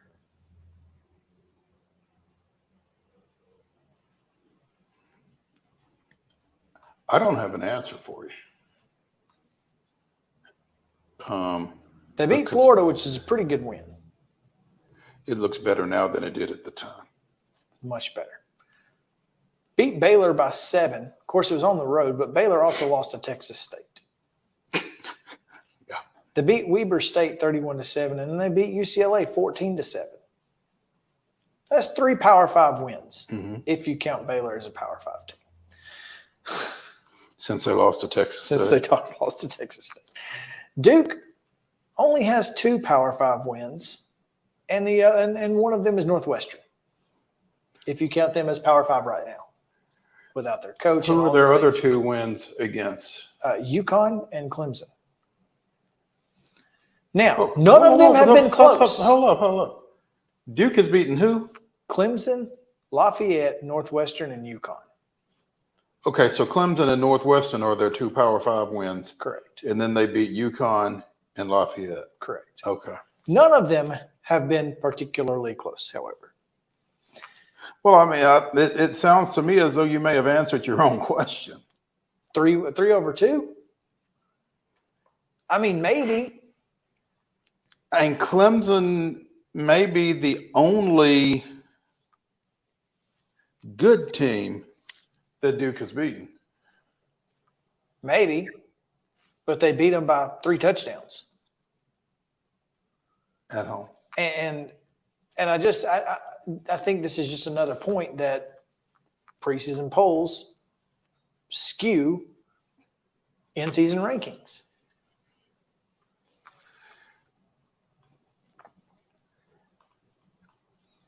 Where would you put Duke? Top 12, probably 12th. Instead of who? I mean, would you put Duke ahead of Utah? They'd probably be right next to each other. I don't think they're 7 spots away. You know what I mean? I think, let's look at who's between them. Let's do it. I mean, I think they have they got a shot. They have a better resume. They have a better resume at than Washington State. They have a better resume than North Carolina right now. Oklahoma, I'd probably put them ahead of Oklahoma. I mean, that's iffy. LSU, absolutely. I'd have them over LSU. Heck, LSU's got a loss. Alabama right now, yeah, absolutely. So, yeah, I'd put them at 12. I think Notre Dame, Utah, and Duke probably about the same. Well, we're going to find out about 2 of them Saturday. We are, because they'll get a chance to play Notre Dame. And I love the way the AP poll lists Notre Dame among 1A independents. Well, I mean, they are technically independent. Technically. That irritates me beyond all logic. That irritates me. They can't play for a conference championship. It's more irritating than it should be, but it irritates me. But here's the thought process. I mean, you're telling me, and granted, I think USC and Oregon and Washington, they're, by the way, 4 Pac-12 teams in a row. That's odd. I mean, folks voted, and that's the way it came out. And I don't think there's any arguing that necessarily, except that I think that 2 of them should probably be in the top 5. I mean, Ohio State, I think they earned a top 5 ranking. I don't know what Michigan's done to earn a top 5 ranking right now. Mm-hmm. Georgia. Texas deserves to be up there. We've had this conversation. I think Florida, there's no way Florida State should be number 5 in the country right now. No way. Based on their last 2 performances, you're telling me that Washington shouldn't be ahead of them? Penn State shouldn't be ahead of them. So basically, all of this comes back to, for you, that the preseason top 25 Skews the prejudices. rankings. It absolutely does. Okay, but it's there. I understand that, but I mean, once the games are played, shouldn't we, use what we have based off of the games played on the field versus what we think a team is capable of doing? Your stance applies in a number of different places. This is my entire point, Mo. And hashtag IYKYK. I'm fine with a preseason poll. What I'm not fine with is only maneuvering the preseason poll. Making everything else fit the preseason poll. It's exactly what we're doing here. Mm-hmm. Now, I understand Georgia and Michigan haven't lost. I get that. But if we're being honest, neither of those two teams look like the number 1 and number 2 teams in the country based on what we've seen. I think Washington has looked better. I think Penn State, after what they did on Saturday, looks better. Now, I understand that Iowa is trash, awful on offense, but they were a top 25 team, apparently, according to these people. Well, but again, though. Again, according to these people. So if you thought Iowa was that good, then destroying Iowa should mean something. Should warrant more than one space up. I don't know. It's just frustrating because LSU has no business, none whatsoever, being in this poll at all. At all. You don't think LSU is a top 25 team? I don't think they deserve to be in the poll. I'm not saying they're not one of the 25 best teams in the country. They probably are.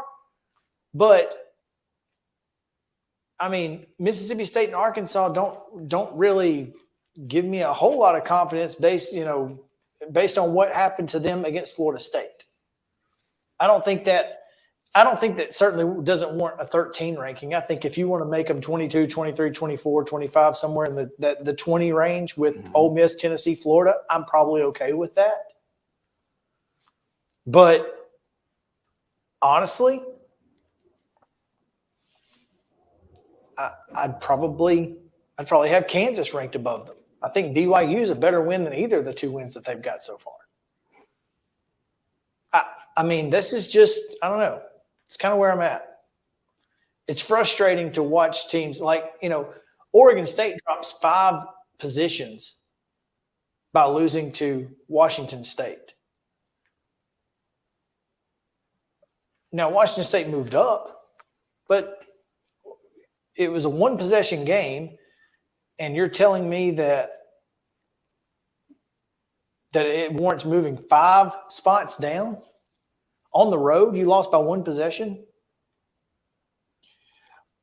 At least, though, you've got,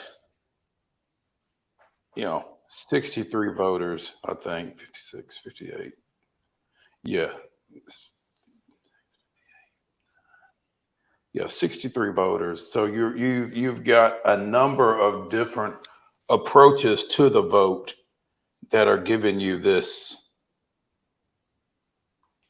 what it is we're looking at on the screen. But we're still looking at Tennessee ahead of Florida. How that happens, I don't know. I have no idea how that happens. That happens because clearly a number of voters did not watch the game. Or a number of voters said, well, it's Gainesville and Tennessee just can't win there no matter what. Someone sold their soul to the devil. That's all I got. I mean, that's the only logical explanation. I mean, Florida's not going to win. They're probably going to win 7-8 games. Well, and the thing is, I don't think Florida is better than Tennessee. Florida beat Tennessee. Florida was better than Tennessee that night.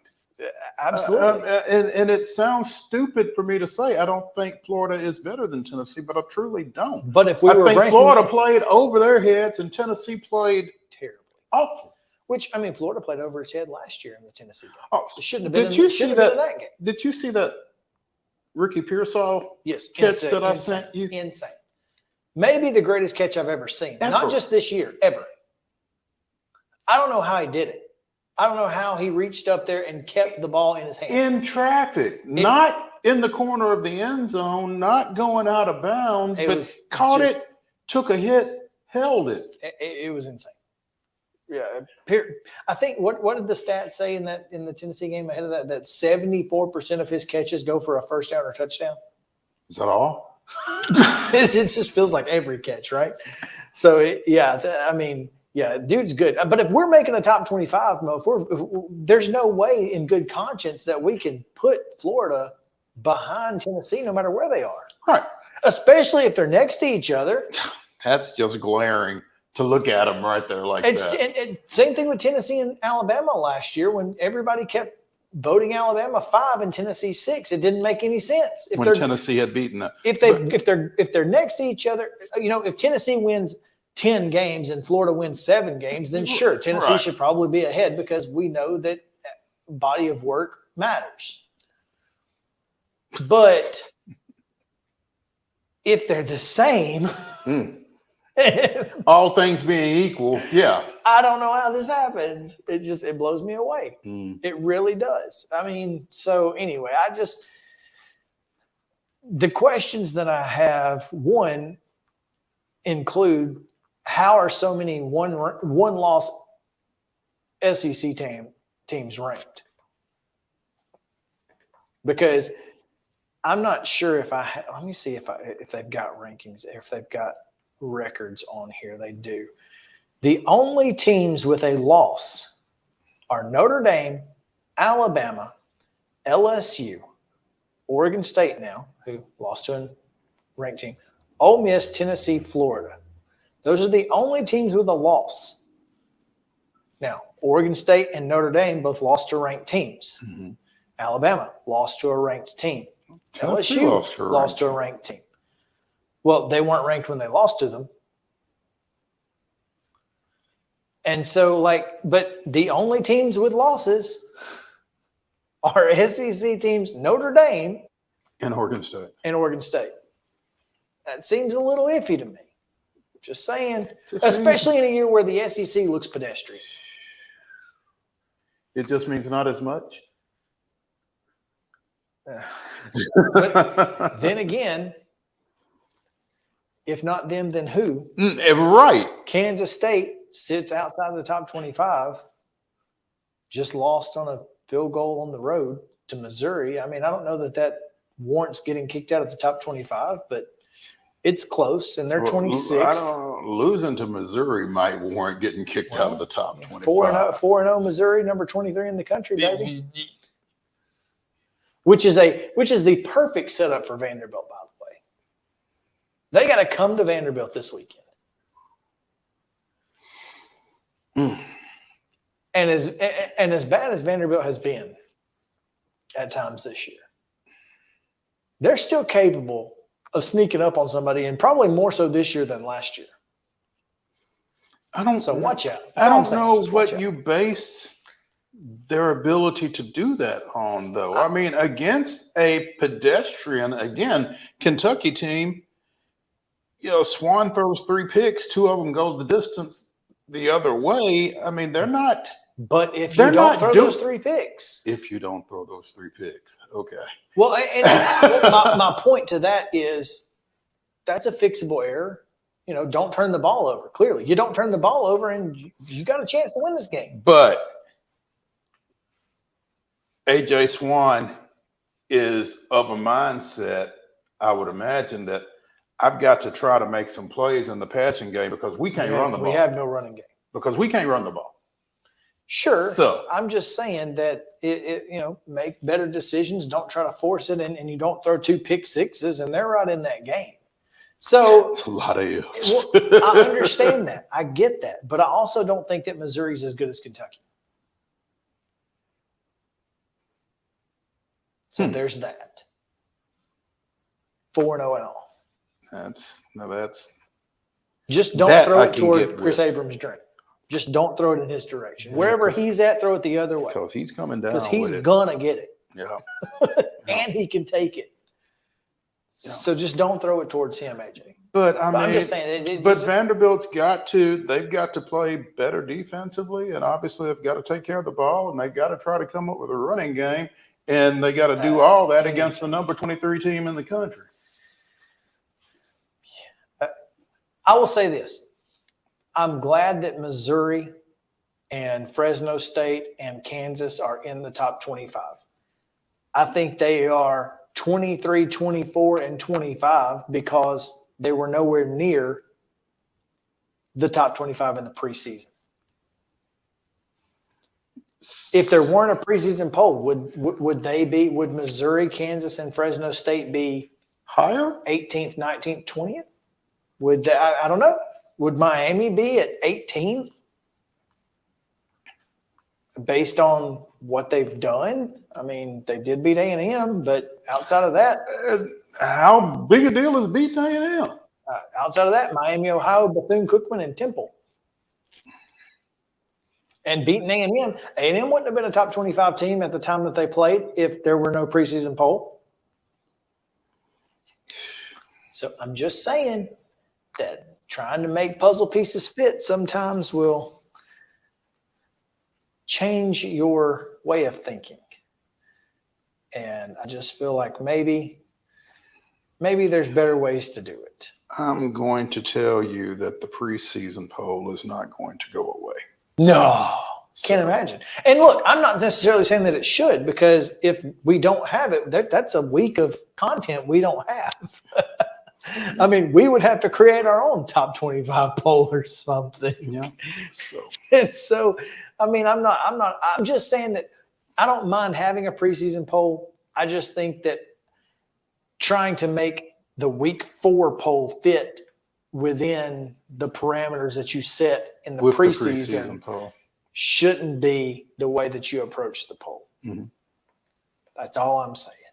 That's fair. So, let's take a break. Top 5 biggest beatdowns in sports history coming your way. I've only got like 8, so I hope y'all don't have the same ones. Stick around. Main Street Sports Today returns after this.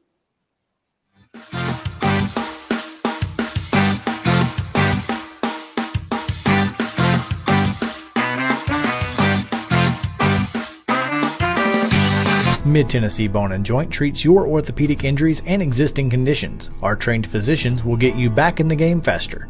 Contact us at 931-381-2663 or www.mtbj.net. With Lee Company technology, the best handymen are hands-off. Lee Company techs have been using visual findings and other smart technology tools for years to add transparency and virtually take customers along. You see what we see, whether we're in a crawl space or on a roof. With Lee Company, technology helps us help you, no matter what's happening in the world or at your house. Jones & Lang Sporting Goods here in Columbia has been outfitting teams, officials, and anybody else from T-ball to college for 50 plus years. Be sure and check them out at 931-388-8060 or online at jonesandlang.com. Jones & Lang Sporting Goods, the look of a winner. Zion Christian Academy, zioneagles.org or 931-388-5731. You can schedule your appointment. Go tour their campus. It is beautiful over there, and you're definitely going to want to see it. Again, it's zioneagles.org. Give them a call, 931-388-5731, and schedule your tour today. Mockingbird Title and Escrow is an attorney-owned and operated full-service title company in Middle Tennessee. We get your deals closed without worry and fuss. We're a family business that offers the highest level of expertise in our industry when it comes to closing and funding your real estate transactions. And it's a job I really love. I'm passionate about this. I'm enthusiastic about this. I like to think we're pretty well rounded and can deal with a wide range of needs and a wide range of clients. Call 615-274-8698 today. Mid-Tennessee Bone and Joint has been the official sports medicine provider for Murray County Schools for more than 40 years. We specialize in orthopedic service, and our Ortho Quick Walk-In Clinic lets you bypass the ER. Visit us online at www.mtbj.net. Is that awesome?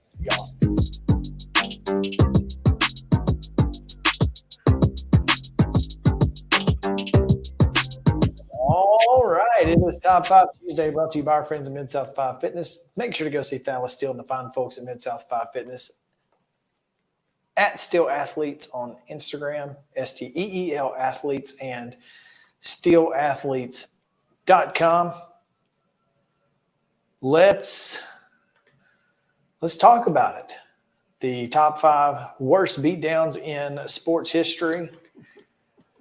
Justin is going to be number 1 today. Justin gets to go first. Mo, you'll be number 3. So I'll be number 2. All right, then. So are these like biggest blowouts or like games that were upsets? No, these are beatdowns. Beatdowns. Like These are blowouts. yes. The other, okay. Yeah. Like, like 70 like 70 to 20. Yeah. Okay. Okay, so I have 2 then. Go first. I got you. So this may not count, but so I got another one in case it doesn't. But I would say the biggest beatdown to the psyche was when the Falcons lost in the Super Bowl when they were winning 28-3. That's. You know what? I'm gonna say yes to that because the second half was a beatdown. Absolutely. Yeah. I mean, So- it's not necessarily point spread so much as outplayed how it came about. Now, I mean, a lot of times it is going to be the point spread, but yeah, I mean, they got dominated in the second half, and Kyle Shanahan is an idiot. So yeah, I'd say that fits. Sweet. Well, then I'm gonna take the biggest blowout in all of college sports history: Georgia Tech Cumberland. You know, that is literally 1 mile from my house in Lebanon. Like I can see their Is that the same Cumberland? Cumberland. Yes. Yep. They're in Phoenix now, but they're yep. It's them. I thought it was, but I wanted to make sure it wasn't like University of the Cumberlands. No. 'Cause no. Much as I'd like for you to think that, Yeah. no, it's Cumberland. What was it, 222 to 7? Nothing. Nothing. 0, yeah. Still, Right. I was trying to give them something. Netted negative 42 yards against. So Yeah. that's my number 1. My number 1 is the 1990 NCAA basketball championship game. The Running Rebels of Nevada, Las Vegas, 103, Duke, 73. Okay. JK, number 2. Number 2 for me is going to be 2000 U.S. Open. Tiger Woods destroys the field by 15 strokes, which is ridiculous. The most since 1940. And a major, too. That's insane. Yep. At the U.S. Open. My number 2, I'm going to go with Secretariat. Just absolutely dominated the Kentucky Derby field. Ran off and hid. Just kept going, and they're still chasing them today. Yeah. My number 2 doesn't go back very far. The Miami defeats them 70 to 20. The most recent college football playoff championship game. Good one. Georgia 65. Texas Christian 7. Yeah, that was bad. That's a good one. Justin, number 3. I'm just going to say really fast. Patriots, Tennessee, 59. 2009. What? Biggest halftime lead in league history ever. 59-0 New England over. Yep. Yeah. Okay. Yeah. Let's see here. That's 59-0 over Titans. My number 3, we're going to go back in time to quite possibly the biggest beatdown in the history of all sports. And it would be in the history of sports. The 1989 Class 1A state championship game in Alabama when Antonio Langham, Curtis Finch, Terrence Lynch, and about 3 others that ended up playing at Alabama took the Hazelwood Golden Bears to a 75-0 win in the state championship game over Georgiana. Goodness gracious. 75-0 in a state championship game. Man, that's bad. Dude, and here's the thing. The quarterfinals, they won 49-0. They won the semifinals 36-0, and then the finals 75-0. So it wasn't a shock then. Oh no! It's Terrence Lynch, Antonio Langham. I could go on and on. There was another guy who actually played running back. There was a freshman on that team, and I can't remember who. Let's see here. I want to say 90. Montoya Madden, who played at Alabama. Chris Hood, who played at Alabama. Terrence Steele, who played at Alabama. All of those guys were on that team. Well, I can tell you that was not on my list. So. No, I felt comfortable that it wasn't going to be on here's what is on my list. Game 7 of the 1996 NLCS.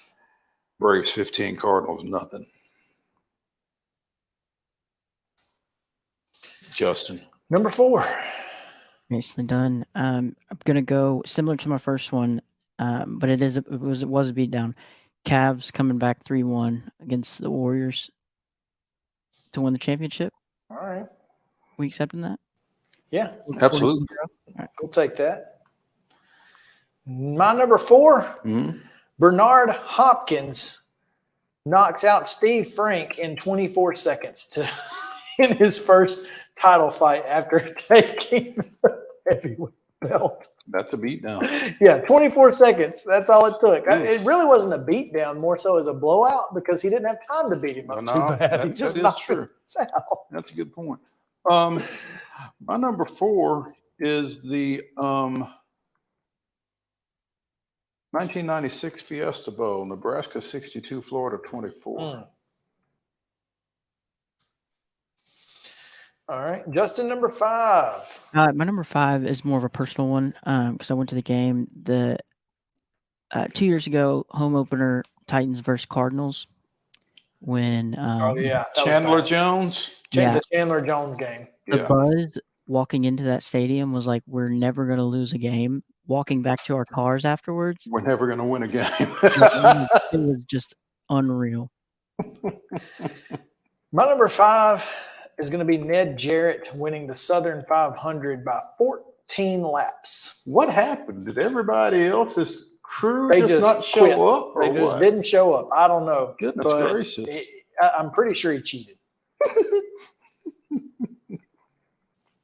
My number 5 is the 1940 NFL championship game when Chicago beat Washington 73-0.